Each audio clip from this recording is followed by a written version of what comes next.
Unit 2 Chemistry, Chapter 17, Water Sample Analysis. So we're going to look at a range of different techniques we can use to analyse different substances in water. This type of analytical technique we'll use will depend on what exactly is dissolved in the water. Okay, so chemical analysis in general is when we look at a chemical to find out either what's present or how much of it is present. So if it's what's present, that's what we call qualitative analysis.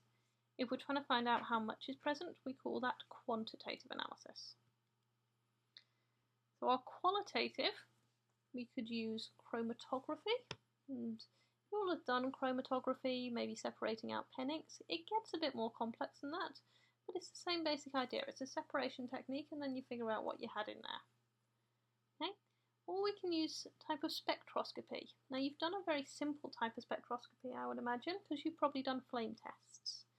Okay? Again, it gets a bit more complex, but it's the same basic idea in that we are using the fact that we can excite electrons and that they absorb and emit energy as they go from one energy level to the next. Quantitative analysis, there's a whole range of different techniques we can use, and we might be finding the percentage by mass of something in there, or the mass of a substance within it, or the amount in mole. Okay?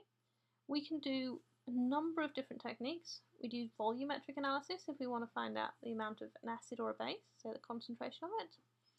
There's a process called gravimetric analysis to find the mass of substance within it. And again, chromatography and spectroscopy can both be used to find out how much of something is in it. Now, when we're looking at analytical techniques, one thing we really must consider is errors. Now, an error, remember, is something that is completely unavoidable, not your fault, happens to everyone, and you've got to be able for an error to say the impact on your results. So did it make the amount that you calculated higher or lower than it should have been?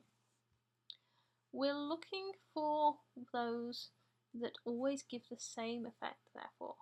You don't want to give things where it's like, oh, we might have added too much or too little of this, and therefore it might have made it higher or lower, because then you can't really tell us the impact. You've got to be able to tell us which way it affected it, which means it's got to be something where it's like, this error made us add too much of that. That caused the concentration to be too calculated to be lower than it should have been. Okay, so pick your errors carefully.